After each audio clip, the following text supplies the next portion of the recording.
Hi అండి అందరికీ. అందరు బాగున్నారా? చిన్న వ్లాగ్ అండి. నా డ్యాన్స్ ఎలా జరిగింది ఏంటి అని అడుగుతున్నారు. సో దాని గురించేనండి ఈ వ్లాగ్. సో డ్యాన్స్కి ముందు 10 days ముందు నుండే మేము ప్రాక్టీస్ స్టార్ట్ చేసేస్తామండి. సో ఇది డ్యాన్స్ ముందు రోజు అండి. సో ఆ ముందు రోజు నైట్ కూడా ఒకసారి మేమైతే ఫుల్ ప్రాక్టీస్ అనేది చేసుకుంటాము అందరము. సో ఆ రోజు నైట్ అయితే డ్యాన్స్ క్లాస్కి వెళ్ళి మేము ఫుల్ ప్రాక్టీస్ అయితే చేసుకున్న తర్వాత నేనైతే ఇంటికి వచ్చేసాను. డ్యాన్స్ చేసేటప్పుడు అయితే నాకైతే ఈసారి ఎందుకో కాఫ్ మజిల్ చాలా పెయిన్ అయిపోయింది. ఇంకా డ్యాన్స్ అంటే పెయిన్ అంటే డ్యాన్స్ అన్నట్టే కదా. సో అన్నీ తట్టుకోవాలి డ్యాన్స్లో. సో ప్రాక్టీస్ అయితే బాగా జరిగింది. ఈసారి చాలా బాగానే నేర్చుకున్నాను అనుకుంటున్నాను నేనైతే. సో పర్ఫార్మెన్స్ ఎలా ఇస్తానో చూడాలి. ఈ స్టేజ్ మీదకి ఎక్కగానే అదేంటో ఆ టెన్షన్ నాకు గుర్తుంటుందా లేదా అన్న డౌట్ కూడా వస్తుంటుంది ఒక్కోసారి. అసలు అన్ని రోజులు నేను ప్రాక్టీస్ చేశాను కదా, సడన్గా మర్చిపోతానా ఏంటి, నాకు స్టెప్ గుర్తొస్తుందా లేదా టైంకి, అవన్నీ అనిపిస్తుంది. కానీ ఆ డ్యాన్స్ అయిపోయే వరకు అయ్యో అప్పుడే అయిపోయిందా అనిపిస్తుంది. ఇంకా డ్యాన్స్ అయితే అయిపోయాక, ప్రాక్టీస్ అయిపోయాక ఇంటికి వచ్చానండి. డాన్స్ చేసి వచ్చాక ఇంట్లో పని చేసుకోవాలంటే కొంచెం లేజీ అనిపిస్తుంది, కానీ తప్పదు, చేసుకోవాలి. ఇంట్లో వాళ్ళ సపోర్ట్ కూడా నాకు ఎప్పుడూ ఉంటుందండి. సో రాగానే అయితే ఫస్ట్ వంట చేసేసి అంతా క్లీనింగ్, బాసనలన్నీ తోమేసి అన్నీ చేసేసుకున్నాను.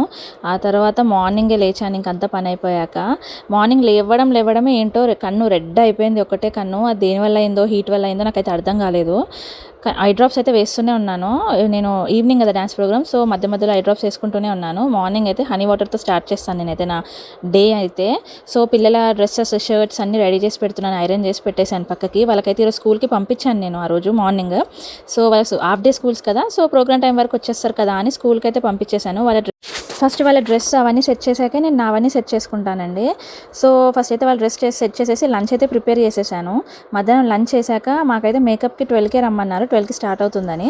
సో ఇంకా వంట చేసేసి నేను కూడా కొంచెం తినేసి నా మేకప్కి కావాల్సినవి అన్నీ తీసుకొని అయితే వెళ్ళానండి మేకప్కి. ఆల్రెడీ పిల్లలందరూ వచ్చేసారు, లైన్లో ఉన్నారు. మేకప్ ఆర్టిస్ట్కి ఏంటంటే ఈసారి కొంచెం లేట్ అయింది. సో మా మేకప్పే మాకైతే 1:30, 2కి స్టార్ట్ అయిందండి. సో అసలు అయితే మేము 4కి ఆడిటోరియంలో ఉండాలి, కానీ నా మేకప్ అయితే 3:30 వరకు అయింది. వాళ్ళు స్టార్ట్ చేయడమే 1:30కి అలా స్టార్ట్ చేశారు కదా. సో లేట్ అయిపోయింది, కొంచెం టెన్షన్ ఎప్పుడైతే నా కాస్ట్యూమ్, నేను నా డ్రెస్సింగ్ అనేది వేసుకొని జ్యువెలరీ అదంతా పెట్టేవారికి నాది లేట్ అవుతుంది. ఈసారి ఏమో మేకప్ వాళ్ళదే లేట్ అయిపోయింది. కానీ రీల్స్ చేద్దామంటే ప్రతిసారి నాకు ఎప్పుడైతే సరే క్లాసికల్ డ్యాన్స్ గురించి ఎప్పుడైనా సరే రెడీ అయ్యాక నేను రీల్స్ చేద్దామంటే టైమే ఉండదు. ఈ మేకప్కి, జ్యువెలరీ, కాస్ట్యూమ్ ఇవి వేసుకోవడానికి, హెయిర్ ఇదంతా అయ్యే వరకే చాలా టైం అయిపోతుంది. ఇంకా తొందరగా అయితే కార్ అయితే క్యాబ్ బుక్ చేసేసుకున్నాము, ఆడిటోరియంకి అయితే వెళ్తున్నాము. ఫుల్ ట్రాఫిక్, వెదర్ కూడా చల్లగా అయిపోయింది, రెయిన్ చినుకులు కూడా పడ్డాయి. మరీ పెద్ద రెయిన్ ఏం కాదు, మామూలుగా అయితే వర్షం అయితే స్టార్ట్ అయింది మేము వెళ్ళేసరికి. నేను కరెక్ట్గా 4:45కి ఆ టైంకి మేమైతే ఆడిటోరియంకి అయితే రీచ్ అయ్యామండి. వెదర్ అయితే చాలా బాగుండే, ఈవినింగ్ మంచిగా అనిపించింది. ఆడిటోరియంకి అయితే రీచ్ అయిపోయామండి మేమైతే. నేనైతే రవీంద్ర భారతిలో ఫస్ట్ టైం అండి నేను పర్ఫార్మెన్స్ అనేది ఇవ్వడం ఈ ఆడిటోరియంలో. సో కొంచెం టెన్షనే ఉండే నాకైతే, ఎలా ఉంటుందో, ఎలా చేస్తానో అని. కానీ డ్యాన్స్ అయితే బాగా జరిగింది, నేనైతే బాగా చేశాననే చెప్పారు. తినేనండి మా గురువుగారు. నిజంగా గురువుగారు చాలా థ్యాంక్ యూ.